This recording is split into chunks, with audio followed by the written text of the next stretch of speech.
Hey, hello, welcome back to Ken's Cardboard. It's been a couple of weeks since I made a video. Had a lot of things going on in my life. Some health issues with my mother that I've been dealing with. She lives in Arizona, I live in Colorado, so can't be there next to her on a regular basis. Been traveling for work on the weekends a little bit, so um, sometimes, life gets in the way of the hobby.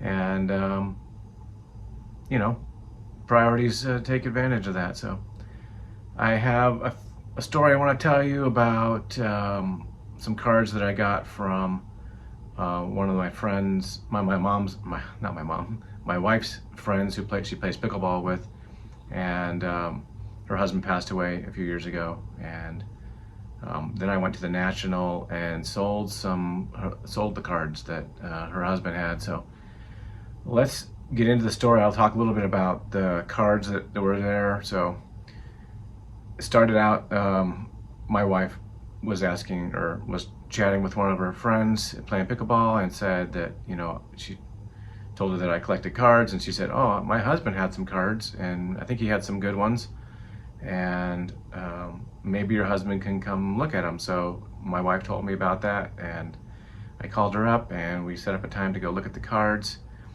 There weren't a lot of cards. I would say maybe, less than 1,000, maybe not even 500 cards. There was a tub full of cards that were like in, some of them were in like acrylic slabs, and some of them were just in some top loaders. There was a binder that had some Nolan Ryan cards and some other things in there. But there were a few good vintage cards, and this gentleman was a big fan of Willie Mays, appeared, because I think out of the vintage cards that were in there, like almost half of them were Willie Mays cards. So she was wondering like what she should do with them, and I said that I could help her sell them. I wouldn't be able to sell all the cards because some of the cards were probably not worth very much money. Like, she had a binder full, like I said, of later days Nolan Ryan cards, like from the late 80s, early 90s, like Upper Deck and Score and stuff like that. And some of them even had prices on it, little price tags, like what he paid for them, like $1.25 for example, for like a 1990 Nolan Ryan card. And I showed her like on eBay, like how many of those were listed on eBay, as well as how much they were selling for. And I said, because there's so many of these, that it'd be really hard to sell them, and I'm not sure where I could find a buyer for that. So, but there was a bunch of vintage cards, and so I'm going to show a picture of some of the cards here. So looking at my list here, there was a T205 GC Ferguson, which I estimated would be a grade of a 2. There was also a 1934 Gaudi Fred Walker, which I estimated would be probably grade out of 3. Also, there was several, like I said, Willie Mays cards. There were 1958 Fence Busters with Willie Mays and Duke Snider. There was also a 1958 Hank Aaron, which had a crease right down the middle of it. So that one I thought would grade it maybe a 2 at the most. And then there was also a 1959 Ashburn Mays National League Hitting Kings. So that was a pretty cool looking card. I think that would grade about a 5. That was actually really in good condition. And then he had 2 1960 Willie Mays cards. Those were, one was better centered than the other one. I think, the best it would get would be like a 5 or a 4 as a grade. And then there was a Master and Mentor card from 1960 as well. That was Mays and Rigney. I think that would grade a 6. That was in really good condition. And then let's see what else. There was a 1963 Fleer Willie Mays card. I think that one was really good. I thought that would be a 5 possibly. And there's a 68 Mays that would only grade a 3, and a 1970 Willie Mays, which I thought would be a 3. 1971 Hank Aaron, I thought maybe get a 4. Also Hank Aaron in action that was kind of off center, that would probably get a 3.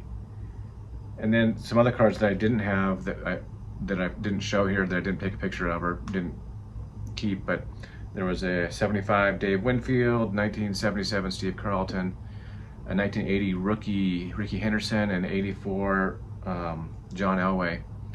And there were several other vintage cards. There were some other cards like there was a 1952 card. I don't remember who it was, but it was in really good condition. There was like a Giants team card that was in decent condition. There were some other vintage cards that were from that era.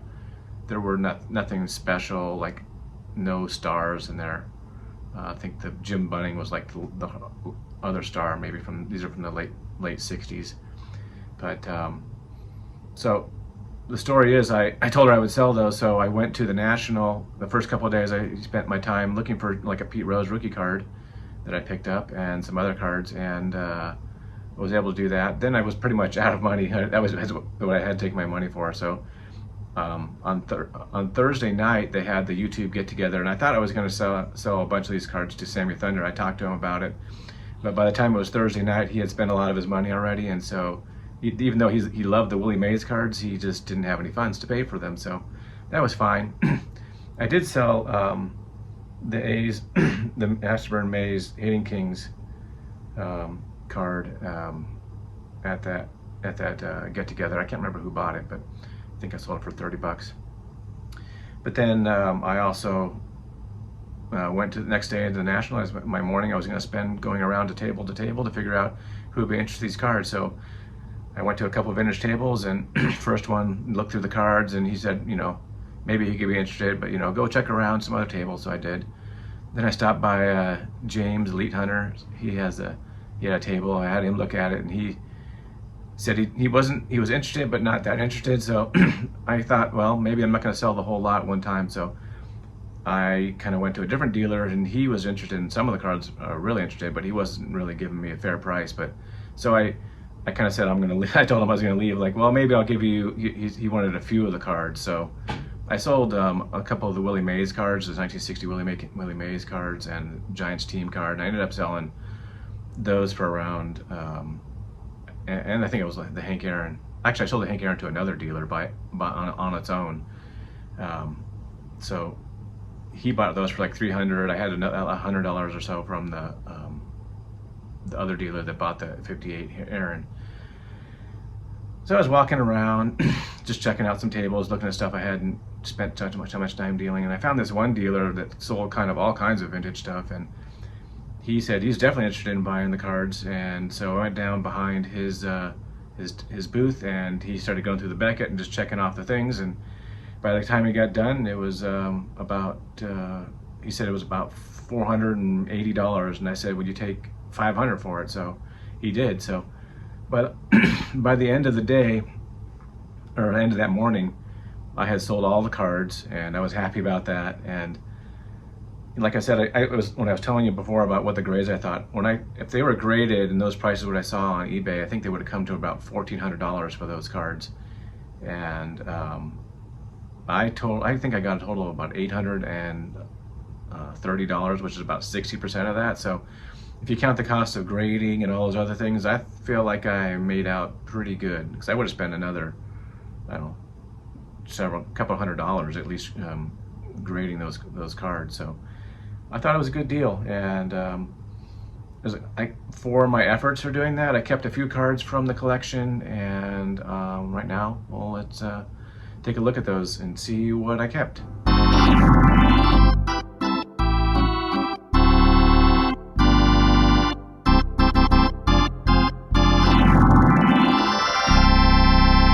Alright, let's check out some cards. So I only kept like a few cards from the collection, but some cards I didn't have. So as you may know, I collect Dodgers cards from the 50s all the way up through the 80s, and working on team sets of those. So I picked up this was the only Dodger. This is 1958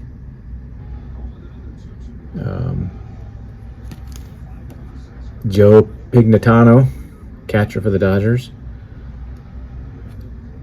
It's a little off center, obviously, but I'll take it. Add it to my collection for the binder. So that was pretty cool. But this is the one card that I kept that was in the picture was this Willie Mays Duke Snider Fence Busters. A little soft on the corners, but cool card. I didn't keep any of the Willie Mays cards other than this one, so, but you know, because Duke Snider's in it, so thought that was a good card to add to the collection for the Dodgers.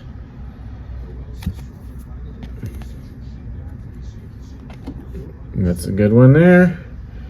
And then never had this card. Tried pulling this card many times. It's not a Dodgers card, but nice Michael Jordan card. Clean and crispy. Always wanted to pull this card. This is the SP1. Shout out to Brent, who has the whole SP collection of this from 1991 Upper Deck. Beautiful looking card.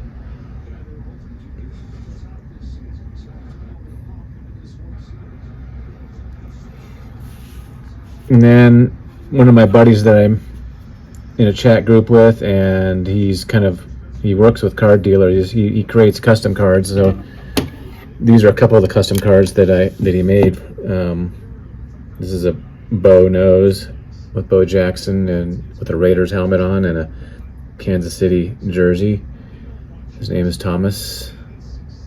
If you're interested in any of these cards, let me know. You can see in the back here, you can check the QR code if you want to.